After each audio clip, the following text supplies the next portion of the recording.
One of the most useful concepts in programming is the idea of a function.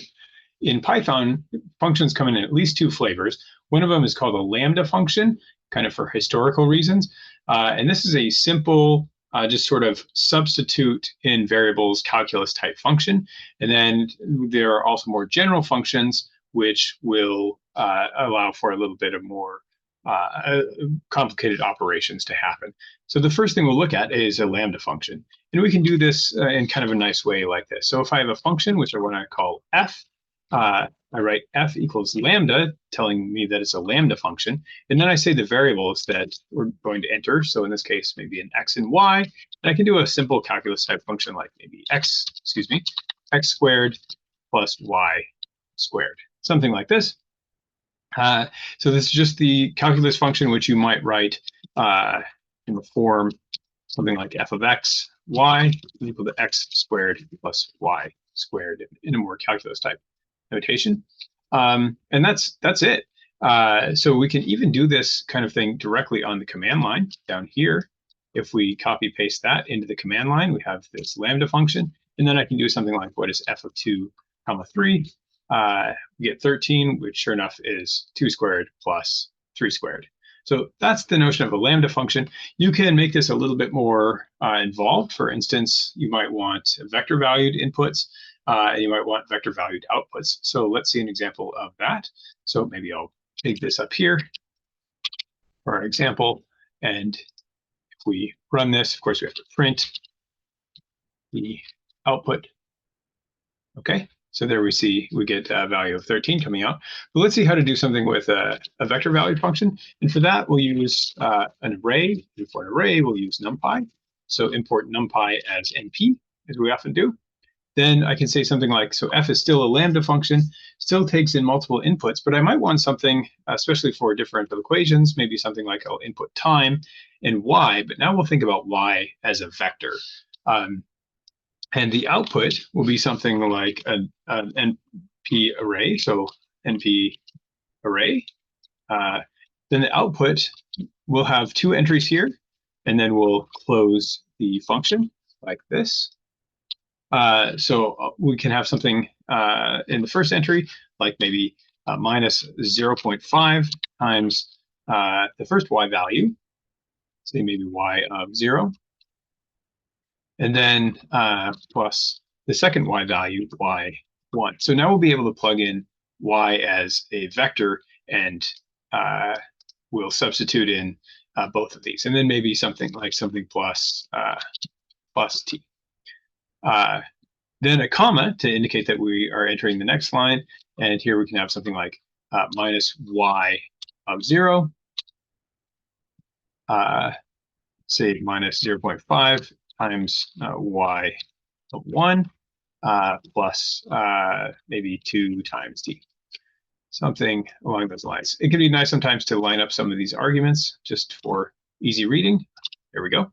Right, so this is the first entry of y, second entry of y.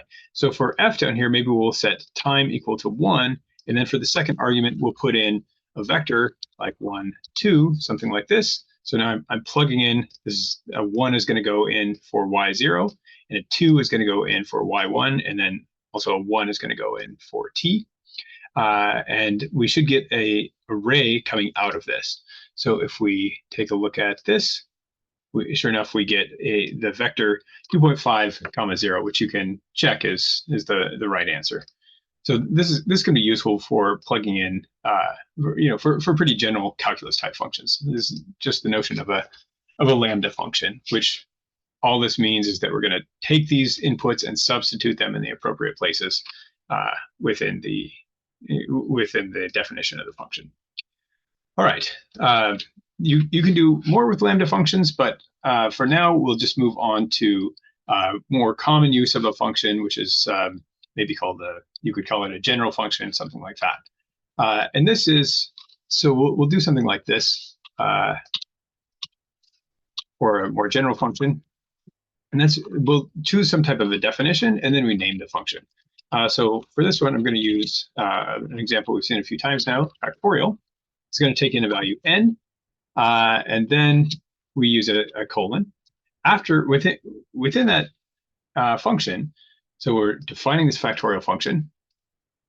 We can now say some more complicated commands. For instance, maybe we'll say something like value is equal to 1, and then have a little loop here for I in range. We've seen this a bit before, from 1 up to n plus 1, say. Then the value of our factorial will be value times I. That I is just going to start at 1 and count all the way up to n, not n plus 1, right? Range will not include the n plus 1. After that, we can return the value. So this is a quick way to do a factorial function. We'll start at 1, multiply successfully numbers all the way up through n, and then return the results. Notice the indentation here. So all of these indents indicate that all these commands live within factorial of n. And maybe I'll save this as, in fact, I've already got it saved earlier. I'll just overwrite that. So I'll save it as myfactorial.py just to give it some, so we know we're not using some internal version of the factorial function or something like that. Okay, well, of course, if I try to run this from the command line doesn't know, factorial 5 doesn't know what that particular function is. We can try running it from here, factorial. Notice I'm now outside of the indentation of the function. Of course, we want to print. See the result. If we run, then we see that this function gets defined, and then it's executed here. So it's just within this script, it can see what's happening. But this would be pretty difficult, if not impossible, to do with a lambda function. I mean, we have a loop here inside of our function. This is not just a simple substitution. We're performing a more complicated operation. In fact, it can get quite a bit more complicated than this. So we might want to do something within the factorial. For instance, what if we try something like factorial 5.1 and try to run this forward? Then we get an error because, well, for all kinds of reasons, but the first one triggered here looks like on line 4 in the range, we're trying to go up to a decimal number, which isn't going to work.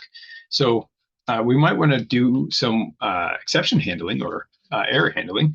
And I thought we'd take a minute just to take a look at this. So we can improve our factorial function a little bit like this. First of all, if n is smaller than 0, we can raise, we can raise an exception. So before we did this in a previous video by just sending the user a message, but now we can do something a little bit more sophisticated, which works a little bit better with debuggers and things like that. So maybe we'd say something like input must be positive, something like that. On the other hand, or maybe we should say non-negative, because the factorial of 0 is defined. But notice, if we plug 0 into this thing, we're not going to get a we're not going to get 0 back, right? We'll put in 0 and then our range won't run. We want to be able to get so we want to have an exception for this, is what I'm trying to say. So let's say else if, or elif in this case, n is equal to 0, equals does the double check. Excuse me. Then, so this will check if n is equal to 0. Then we can just set the value equal to 1. Otherwise, we can run, else we can run our standard loop here. And let's indent that by highlighting and hitting tab. So now we have a few different possibilities. I guess we haven't quite ruled out what can happen if n is an integer. We could do this maybe, if n is say non-negative, but still an integer. I'll let you figure that out a little bit yourself. You can raise some different things, as we saw before, by checking if n is an integer. We can also, if we want to be a little bit more correct, we can say that the input n must be an integer and the output must be an integer as well, although our function would run fine without these additional tags if you want to try it out. All right, so now if we run forward, we get factorial. Sorry, it should say value equals 1. There we go. But we can also put in factorial 0 and get none there. Why is that? If we come in with 0, the value should, right. I see I've made a little error here. We want to return the value, but returning the value has to happen. Before, when we had the indenting over here, it was only returning a value when we hit this else statement. So when n was 5, we went, and it was not less than 0, and it was not equal to 0. So we were in this last case, and we returned a value. But when we put in 0, then we did not get a return. So we want to return for just whatever value happens to be shown there, and now we can get the factorial. So just unindenting that return does the trick. If we do something like n is equal to -3, then we get a value error there showing up, and we plugged in the wrong value. Okay, so I'll let you play around with that a little bit yourself. But for now, I'm going to remove this print statement because I really just want to use this as a function. And part of why I want to do this is because I'd like to call it from another script. So let's start a new script now. So I'll hit new, and let's save this one as, so we'll do the choose function, and I've got to overwrite one there. The myChoose function. Again, you don't have to call it myChoose, but I'm just calling it that to remind us that it's not a built-in function or anything like that. So now we'll compute a choose function, and maybe we'll tell ourselves what we're doing, something like this: compute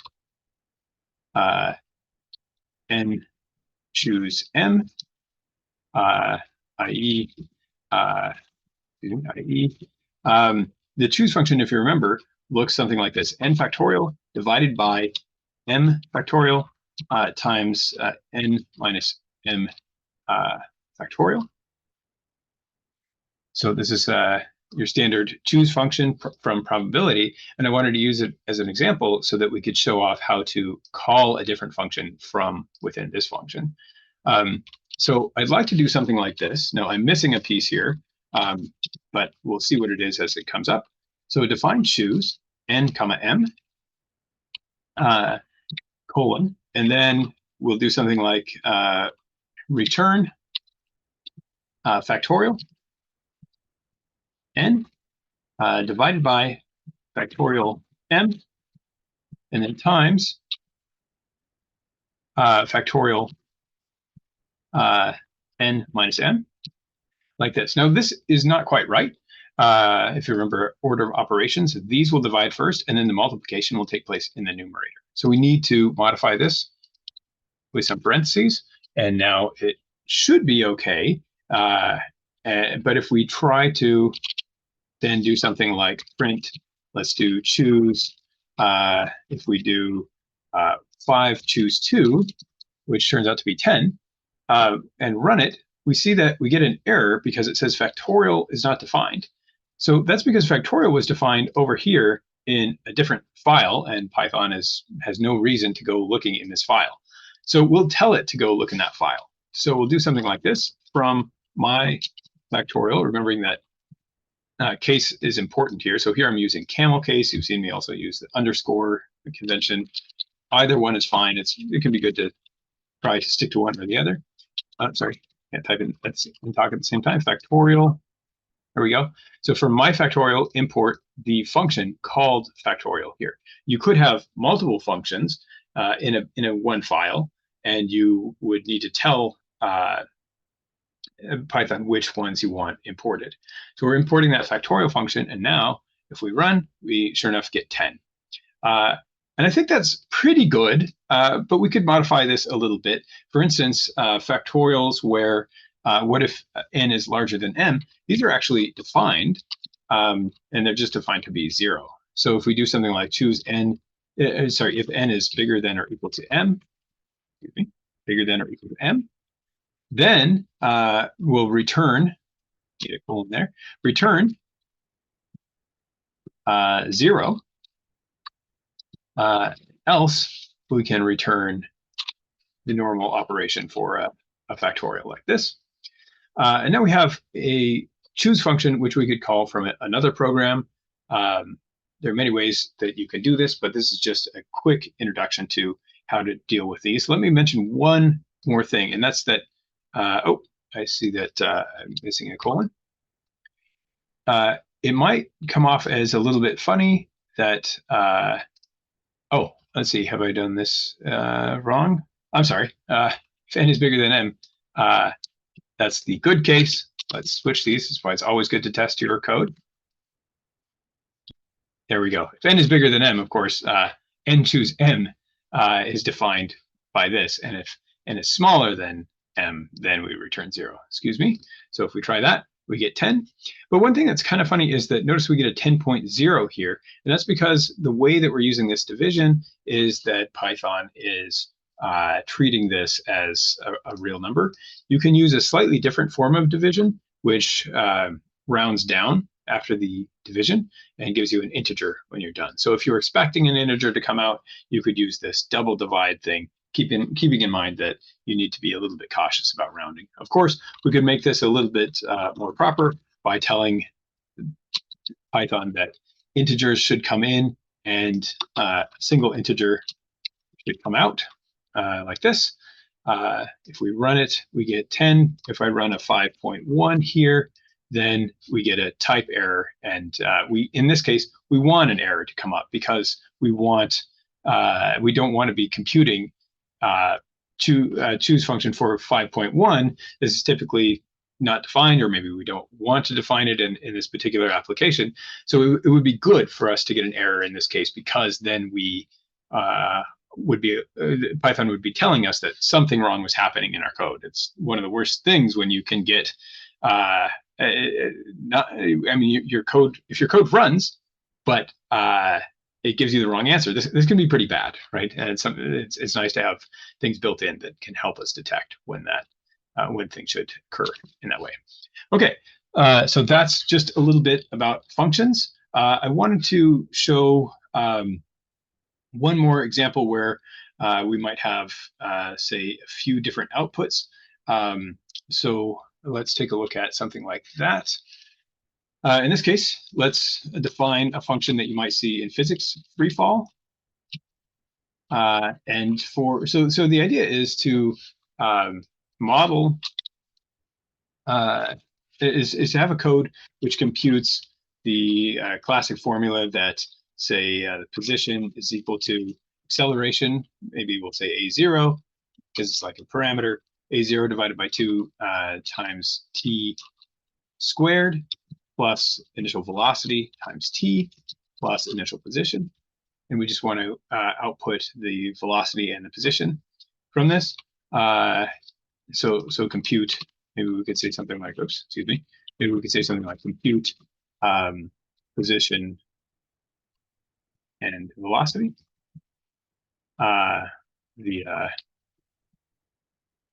This formula, I guess we need a velocity formula as well. So for the velocity formula, this is the classic v is equal to acceleration times time plus initial velocity. Excuse me, that was supposed to be a v. And so we could, so for our free fall function, we'll need the acceleration, the initial velocity, the initial position, and time. And then we'll just return v is equal to a0 times t plus v0, and p is equal to a0 divided by 2 times t squared. I guess I can just use this formula here. Something like this. So we're going to return v and p, so we need to say that. And the thing to keep in mind here is that the order matters. So in this case, I'm returning v and p. The order up here doesn't matter. These are just two separate computations. We could do one first and then the other. It doesn't matter. But the return arguments do matter. So maybe we'll save this as something.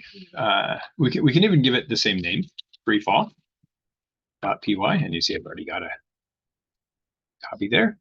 All right, but then let's start a new function and call that function from, I guess this is just a new script, not a new function, from freefall, import freefall. So again, these happen to have the same name. The file name is the same as the function name, and that's okay. It could be a little bit confusing. I try to use them separately when I can. So for acceleration, we'll take 9.81, the standard acceleration meters per second on Earth.